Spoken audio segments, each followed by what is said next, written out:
अस्सलाम वालेकुम viewers, money bike repairing में आपको खुशामदीद वीवर्स। आज हम आपको होंडा 150 का शाक रिपेयर करने का तरीका बताएंगे। ये होंडा 150 के शाक सही नहीं चल रहे, ये इसके हमने खोले हैं, इसके देखें स्प्रिंग टेढ़े निकले हैं, ये देखें वो कार्बन से जमे हुए हैं। हम इसको साफ़ करेंगे और इसके बॉटम अंदर से भी जाम है, बिल्कुल वो चल नहीं रहे शाक। देखें स्प्रिंग देखें इसको हम ग्राइंडर के साथ वॉश करेंगे।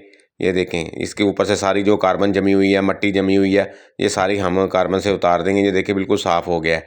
ये देखें इसी तरह हम दूसरा स्प्रिंग भी साफ़ करेंगे और इसके पंप भी साफ़ करेंगे। रेगमाल से साफ़ करने में टाइम लगता है। हमने ग्राइंडर उठाई है, हमने ग्राइंडर के साथ इसके प्रेशर पंप भी साफ़ कर लेने हैं। उनके ऊपर जो मट्टी जमी हुई है ये सारी हमने ऐसे उतार देनी है। उतारने के बाद हमें इसको वॉश करना है। वॉश करने के बाद हमने इसको लुब्रिकेट करना है ऑयल के साथ। ये देखें ये हमने साफ़ किया है। ये पंप देखें, ये देखें बिल्कुल साफ़ हो गया। अब इसका ये स्प्रिंग है, स्प्रिंग को भी हम ऑयल ग्राइंडर की मदद से साफ़ करेंगे। रेगमाल से तो काफ़ी वक्त बल लगता है, ग्राइंडर के साथ फटाफट ही साफ़ हो जाता है। ये देखें बहुत ही ज़बरदस्त हम इसको वॉश कर लिया। ये देखें दूसरा भी स्प्रिंग हम ऐसे ही ग्राइंडर के साथ वॉश करेंगे। उसके ऊपर जो कार्बन जमी हुई है सारी उतार देंगे। ये सारी कार्बन हमने उतार दिया। हम इसके बॉटम लिए हैं, बॉटम के अंदर मट्टी जमी हुई है। हमने एक रेगमाल लिया है, रेगमाल को हमने एक रेती के ऊपर लगाकर हमने इसके ऊपर घुमाना है। इसके अंदर से जो मट्टी है वो मैल जमी हुई है, कार्बन जमी हुई है, सारी उतर जाएगी। इसको एक दफ़ा ऐसे करने के बाद हमने इसके ऊपर पेट्रोल डालना है। पेट्रोल डालने के बाद हमने इसको घुमाना है। ऐसे हम करेंगे बिल्कुल, तो अंदर से जो मट्टी और कार्बन जमी हुई है वो सारी उतर जाएगी। ये दोनों बॉटम के अंदर हमने इसको लगाना है ताकि जो फंस फंस के शाक चल रहे थे वो नहीं चलेंगे, बिल्कुल मुलायम पानी की तरह मुलायम चलेंगे। ये देखें हमने इसको इस तरह इसको वॉश कर लेना है। अब इसके अंदर हम पेट्रोल डालेंगे। पेट्रोल डालने के बाद हम इसके अंदर इसको रेगमाल को दोबारा लगाएंगे। ये इसके ऊपर हमने पेट्रोल लगाया है, देखें पेट्रोल लगाने के बाद हम इसके बॉटम के अंदर लगाएंगे और इसको फिर घुमाएंगे और अंदर जो कार्बन और मट्टी जमी हुई है वो सारी उतर जाएगी। और उसके बाद हम आपको दिखाते हैं कि बॉटम के अंदर हम रॉड डालेंगे, शॉक रॉड डालेंगे और वो देखेंगे कैसे मुलायम चलते हैं, बड़े ज़बरदस्त हो जाएंगे। पहले तो फंस फंस के चल रहे थे, वर्किंग नहीं सही कर रहे थे। अब हम आपको ये देखें इसके अंदर हमने ये रॉड डाला है। अब देखें इसकी वर्किंग देखें, ये देखें कैसे ज़बरदस्त वर्किंग होने शुरू हो गई है। यही काम था हमने आपको जो दिखाना था। आप घर बैठकर अपनी बाइक के शॉक इस तरह रिपेयर कर सकते हैं।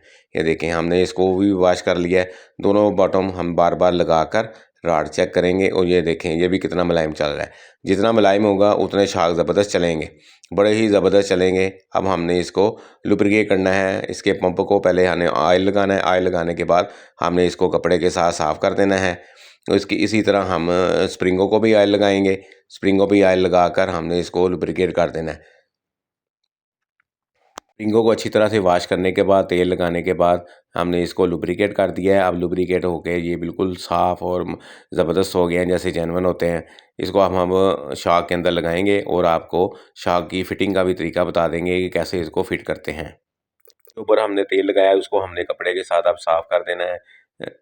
ये देखें इसको पंप को भी हमने साफ़ कर दिया। ये सारे मुकम्मल वॉश हो गए हैं। अब हम इसको ऑयल को डब्बे को बंद करके फिटिंग का मरहला आ गया है।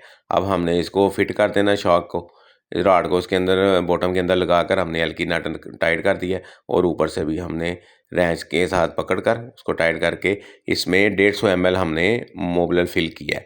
150 ml, इस 150 ml इसका हमने प्रेशर बना दिया। अब प्रेशर बनाने के बाद हम इसका नट टाइट कर देंगे। नट टाइट करने के बाद हम इसके वो पहले ऑयल सील लगाएंगे, फिर ऑयल सील लगाने के बाद उसका रिंग लगाएंगे। ये हमने ऑयल सील लगा दी। ऑयल सील लगाने के बाद हमें इसका रिंग लगाना है, जो सील का रिंग होता है। रिंग लगाने के बाद हमने डस्ट सील लगा देनी है। ये डस्ट सील, ये देखें ये डस्ट सील ऐसे हमने लगा कर थोड़ी के साथ इसको उसको नप देना है इसको अंदर, वो ताकि ये हिले ना। ये हमारा शाक तैयार हो गया। इसी तरह हम दूसरा शाक भी वीवर्स तैयार करेंगे। इसका प्रेशर भी आपको दिखाते हैं, इसकी फिटिंग देखें, ये देखें कितना ज़बरदस्त हो गया। इसी तरह हम दूसरा शाक भी तैयार करके बाइक को लगाएंगे और बाइक की आपको वर्किंग दिखाते हैं कैसी ज़बरदस्त वर्किंग हो गई है। ये देखें ये बिल्कुल हमने जेन्युइन तरीके से इसको तैयार कर दिया। ये देखिए इसकी वर्किंग देखें। वीडियो पसंद आए तो लाइक कीजिएगा।